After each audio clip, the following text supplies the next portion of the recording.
Good morning, good afternoon, good evening to all of you. And I'm very, very happy to be able to speak to all of you today on a very important topic, which is achieving resiliency at the edge through integrated ecosystem. This particular topic has been highlighted by a lot of our customers and our partners as being important for running their business, ensuring their IT systems and manufacturing systems are up, and edge sites which are becoming very critical, ensuring they are up. So quick introduction about myself. My name is Bhagwati and I am Vice President of Secure Power in Schneider Electric. And Secure Power takes care of physical infrastructure, especially in data centers and critical facilities. So you can think about power being UPSs, cooling, racks, and so on. So what I'm going to cover today is 4 things. What are drivers of edge? I'll just touch upon those. This topic has been around for a while, and I'm sure all of you know this very well. There is a very important second topic I'm going to cover, which is resiliency at the edge theory. We believe this is fundamental for anybody thinking about edge sites. So I'll briefly touch. There is a more detailed session on this, which has been available for a while. There is a white paper. We'll strongly encourage you to go through that at your own time. And then, of course, the crux of the presentation will be around the ecosystem approach and then some examples of solutions. I would like to highlight that some of these examples, these are real cases. Some of these are already available, or many of these are available, and some of these are also available in our what we are calling as a live showcase, and you can actually visit that and have a look and feel of those.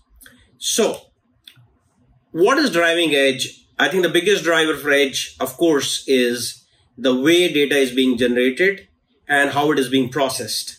And any session like this, or even sessions not like this, are talking about IoT or Internet of Things, which we know is being talked for many, many use cases. And what is being said is that 35% of 5G applications in the manufacturing and also in the utility sector. So that's one of the drivers to really get value out of the business. There is also a lot of discussion around big data, and some of the data points which are thrown are from generated data being 33 zettabytes. That's a lot of zeros. And then to 175 zettabyte. Either way, it's a lot of data. AI, or artificial intelligence, which is expected to grow 6x. And then another one, which is also linked to IoT, but IT and OT combined. IT being information technology, OT being operation technology. But to really get value out of IT, the IT itself, value out of OT, IT itself becomes very critical. And that's where 24% of OT efficiency is driven by IT. And this is where the whole IoT and how to take value comes up.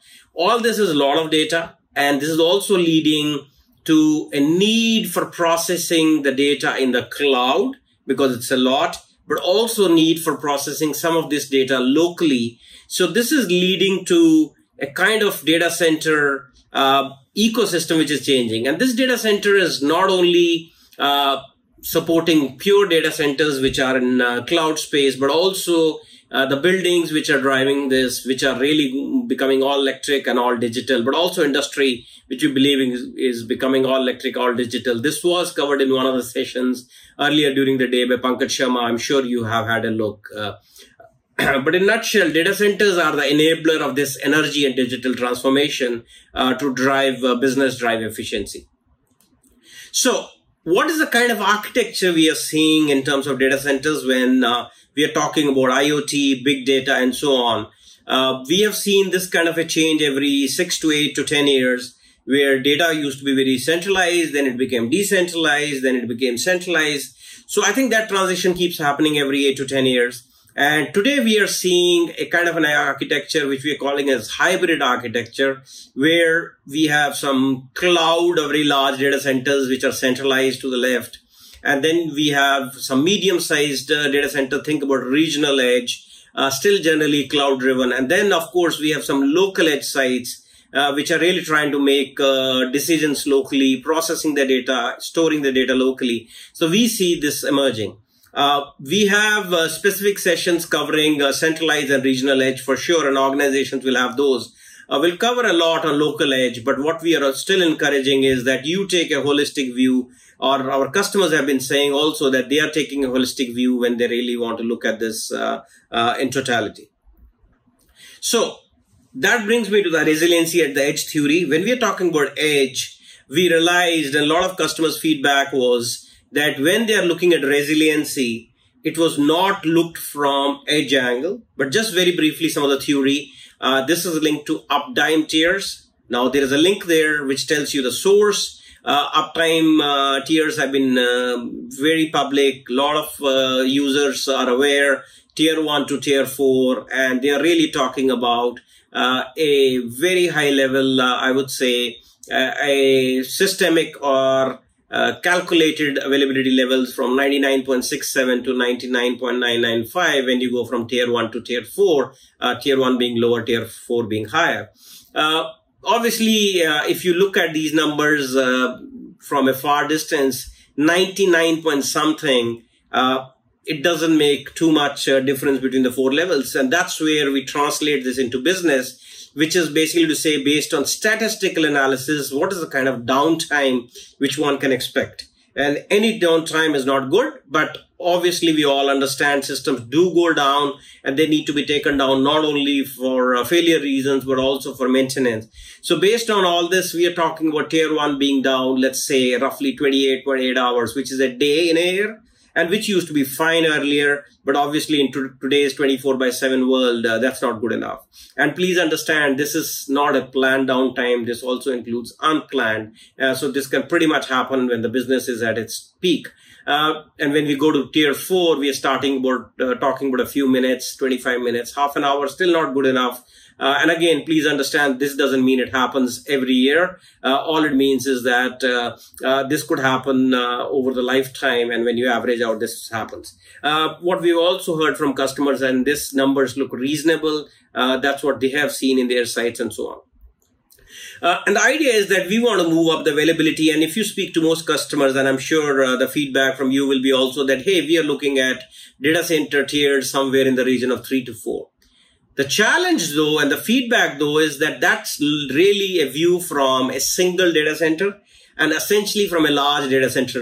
You remember, I just earlier slide, I shared the 3 kinds of data centers we are seeing. And those are very, very well designed and typically tier 3, and they do deliver a lot of good designs, a lot of good deployment, operations, maintenance, and so on. But when we do get to basically a real life scenario, based on what we shared, a typical scenario will be that a customer is going to use data which will be hosted in the cloud, maybe in a large data center. It could be a public cloud, a private cloud, a large colo sites. And then they will also have an edge site where typically they'll be based. So think about a call center. The users are in a call center who are trying to answer the calls, which is actually an edge site where some data will be stored and processed, but also data is in the centralized site. And if we look at a typical centralized site, as we said, it could be tier 3 availability with downtime of, let's say, 1.6 hours. But local edge site, which generally is not very well planned, might be tier 1.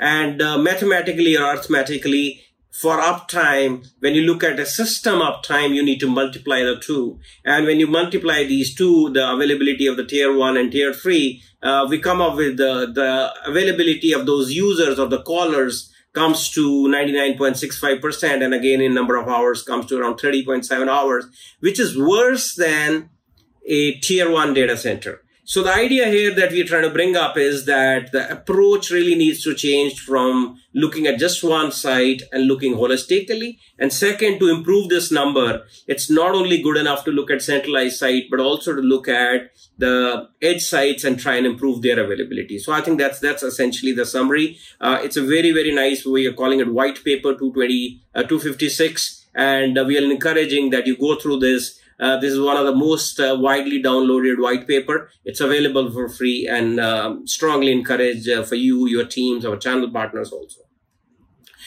This is just a picture of a typical edge sites, and I'm sure this is not the picture from your site, but these kind of pictures are available in every customers or some partners, and they have these, and these are just worth a typical laugh. Now the data might be, this might be a local site or an edge site, and then there might be a very nice centralized site where we are paying or you are paying a lot of money, but essentially the data still flows through this. And if this is down, and that could be because the racks are unsecured, the redundancy is not there, cooling may not be good enough, or there may not be local staff and so on. And this is where the focus of today is that we would like to have a structured approach. Yes, it's a small site, but just an example of what we're showing you. This is how this site could look, feel, planned, and so on. And that's really the focus for today.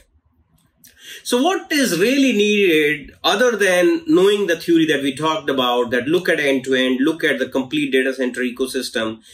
For each edge site, three things is what we are strongly propagating that needs to be looked at. So number one for each site is we would need, or our customers would need, an integrated ecosystem. And I'll come to that.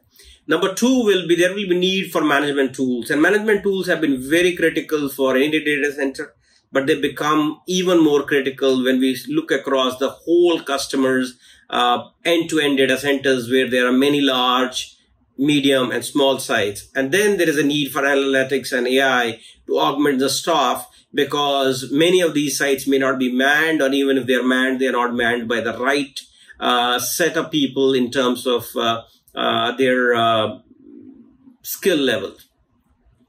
So in terms of the drivers here for edge, there has been a lot of feedback. We've done a lot of customer sessions, and what has generally come back is that for edge sites, and generally there are two things. First, there are many sites, it's not one. And sometimes the smaller sites could be as critical or even more critical than the larger sites.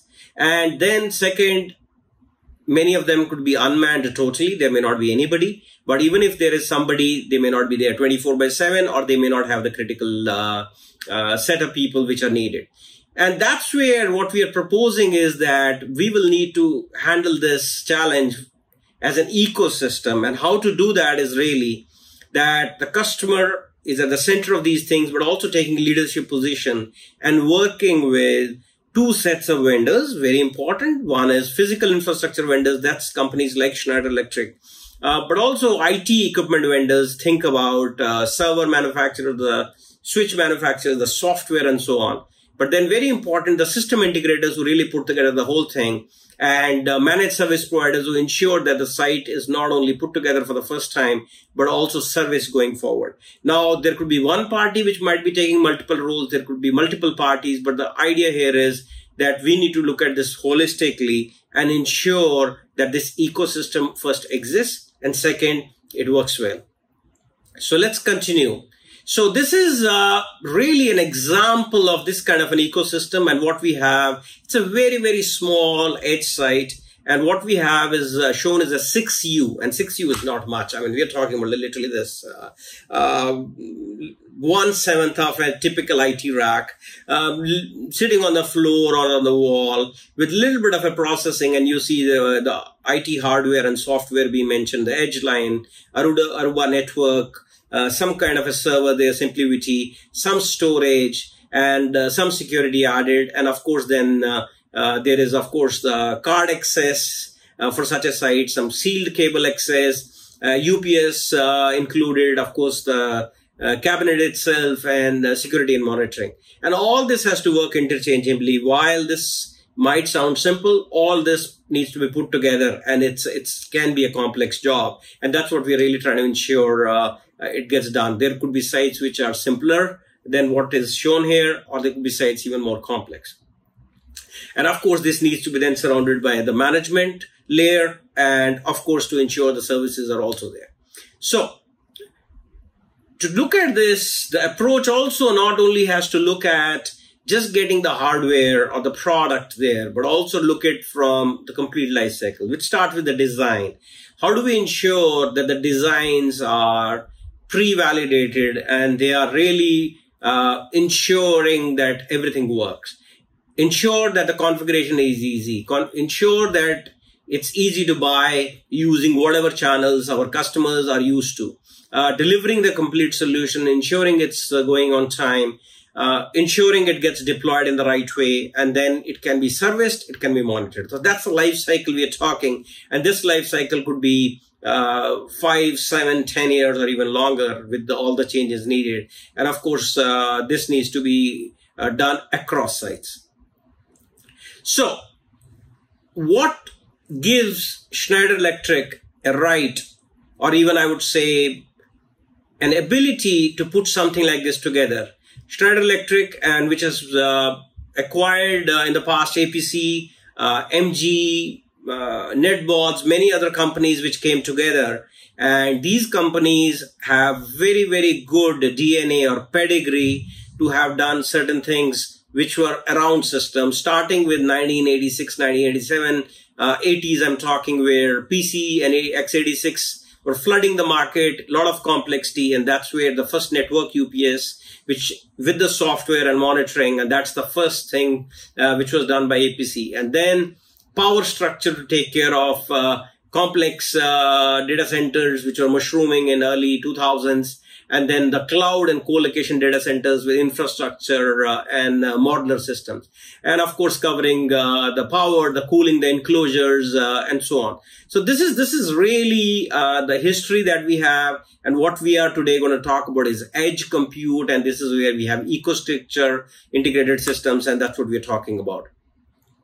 And this is really supported by a global supply chain, services, our partners, and really taking care of the whole thing.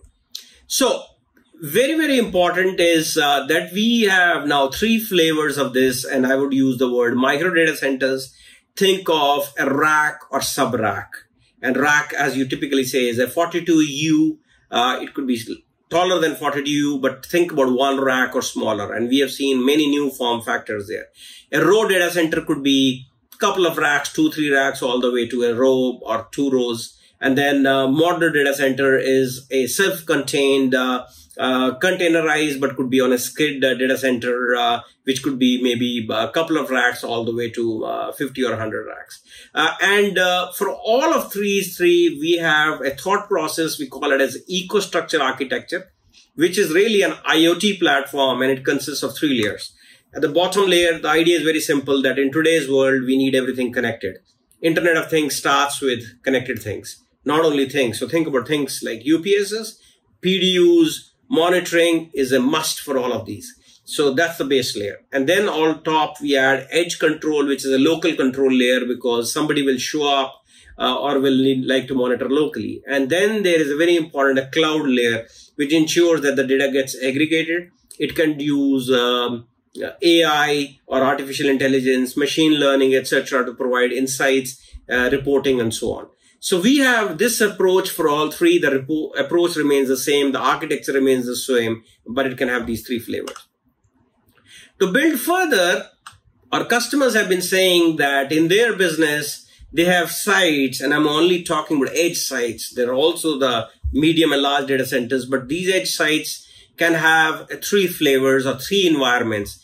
Think about IT environments. These are well controlled. Think about server rooms, small closets, etc. Generally in IT environments. So basically within a controlled space, very nicely air conditioned, maybe with access floor and so on. Temperature controlled is what we're talking. Then there are a lot of commercial and office environments which are not having the temperature control. It's still in a covered area, but it's a typical office, may not have air conditioning available all the time, may not have full security, and so on. And then there are industrial and harsh environments, and you can think about sometimes warehouses, but also think about definitely some of the manufacturing sites where the temperature is uncontrolled, maybe the ingress protection, the dust, etc. might also come into play. So these are the 3 environments. And when we take what we shared earlier and we take this, it becomes literally 3 of those and 3 different solutions which can be put together. So 3 by 3 basically. For each one of these, 3 possibilities are there. So example, in IT environment, typically a micro data center or a row data center will get utilized. You can do a modular all-in-one, but it's not very common. And then for commercial sites, all 3 can be done and so on. So idea is that we have an architecture which allows to deploy 3 of those in any of the environments that you have, and it's a complete portfolio for edge size. And then we add on top a capability, or really the value is around being able to customize the deployment based on your need, customize the security, and customize the management and services depending on the criticality of site. So these 3 values can be adjusted up and down. And this is to simplify the whole thing. There are many things which can be changed, but we are already at a level where we're talking about multiple sites and we don't want to add another level of complexity. So when you look at this holistically, this is the kind of approach our partners, our salespeople will take with you to slowly take through your level of criticality, which comes from resiliency theory and what is the critical site, looking at whether the environment is IT, commercial and office edge, or industrial, and look at the kind of solutions and then vary those 3 depending on your needs. And that really gives the end-to-end solution. So that's the ecosystem approach we're talking. And you can see, I'll move to the next area, which is really around customizing the deployment, some of the examples. So how do you customize the deployment? So we can have a configure to order solution. Configure to order basically means that pretty much everything is available as standard products, and they can be configured and put together and sent to you very easy. It can be pre-assembled solutions which are already pre-assembled in the factory and sent to you. And then there could be also turnkey solutions which can be again configured, and even IT can be added on top. And this is put together by our partners, and that's one of the value add our partners able to do. So this is where we work with the IT system suppliers, the server manufacturers, the Cisco's of the world, the HP, the Dell, Lenovo, Microsoft, Scale, NetApp, and there are more coming, where we are trying to ensure that what we are offering is not only possible to integrate with all the IT hardware that's available, but there are also standardized designs which have been pre-validated. The architecture is pre-validated and it's available, and the tool allows to pick and choose and ensure the whole thing will work. It also avoids the human error which can sometimes crop in. And next step, customizing security. These are some of the examples. Very simple. Some of the sites might need very basic security, just ensuring that nobody get access to that edge site in terms of having opening the door and so on. Or it can have more higher level of security in terms of having wireless sensors, having cameras, some intelligent appliances, ability to record things and so on. So I think this is, again, we have various levels of security possible in line with your needs. And then very important, customizing the management. And this is one area which we believe integrates the whole solution together. And very, very broadly, as we said, we'll have 3 layers. Our products will be all connected. They get connected to edge site, basically means that they can be managed locally, but also then the data gets pulled in the cloud and analyzed. And once that data is available, I would like you to think about a 2x2 axis. Basically, one, think about software. Who is going to monitor the site? So yes, software is a tool which gives you that monitoring capability, but who is going to monitor? You can monitor yourself. Your partner can monitor on your behalf, or Schneider Electric can monitor. And then who's going to service this?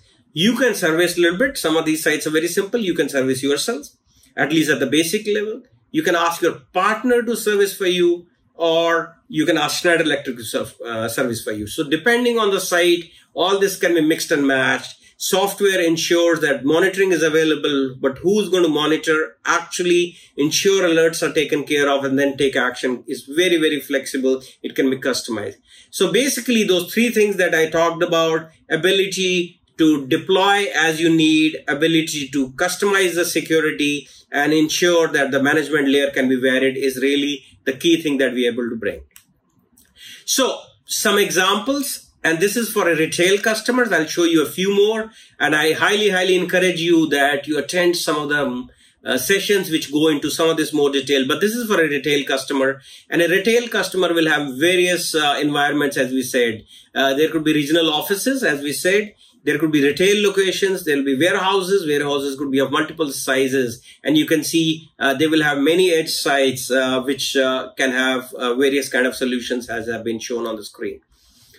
Not only for retail, We also have sites which are in education, in automotive. I'm not going to cover all of them, but we have many use cases, many examples, and where customers have not only deployed, but also given us feedback, where they have been very happy and they have given us accolades, but also helped us move the solution. So I think this is an ongoing journey where we are learning and we are going and ensuring that you not only get what is best for today, but also very good for the future.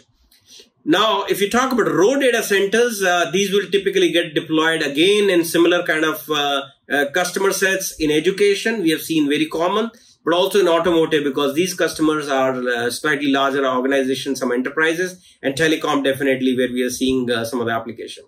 And let's look at some modular data centers. We have many examples, and here we have some automotive customers, some retail customers, and definitely oil and gas, which is a little bit more harsh environment. So in all these cases we have. So there are use cases for this. I'll not cover. But the idea is that irrespective of the segment that you have, we have architectures which work. We have examples which have worked. I'll highly encourage you to explore those in other sessions as well as in the showcase, live showcase we have. So one of the examples, I'm going to take one with the name. This is from Tanishq, which is the retail customers from Tata in India. And this particular customer has multiple showrooms, and they are jewelry, watches, and very high-end, I would say, products that are sold, branded, obviously, Tanishq. And what they are offering to their customers is a peace of mind, an easy way to shop. And typically what they have seen is that their shopping or the traffic that comes, their customers who come, they come more on certain number of days around some festivals. They're also coming more during specific times of the day. And this is where they need to ensure that their IT systems are up and running, the security gets taken care of, and there is no downtime. So this customer, our teams worked with them, and our partner worked with them very closely, not only to deploy the IT, but also the physical layer. And at the physical layer, there are connected products, there are UPSs, there is a micro data center, but also there is edge control layer and apps analytics layer in the cloud. And you can see the quote from Mr. Palanikumar, the VP, on what he's sharing, on what benefits they have seen around availability by deploying the solution. We have hundreds of examples of customers. We are very proud to have example of Tanishq from Titan. We really appreciate their feedback. We have partners' feedback, which is very good. We again encourage you to look at some of that feedback. So, key takeaways to achieving a resilient edge. In short, two basic things. First, look end to end. I think that's the first thing. Look across your complete data center ecosystem, the large sites, the medium sites, but also the edge sites. So that's number one. Look at resiliency theory. So that's the basic before even you start. Now within edge, three things. Look at a collaborative ecosystem. Look at a management layer or a software. And then look at a strong industry foundation, which ensures that you're not only having the right ecosystem, but there is also an artificial intelligence layer. There is a management layer, which is ensuring that your systems are not only well proven, but they are available for not only today, but for next 10 to 15 years that we'll have. With that, I'm open to all questions. I welcome you to put them in chat. You can reach out to me. Thank you very much for your time, and you have a great day. Thank you very much.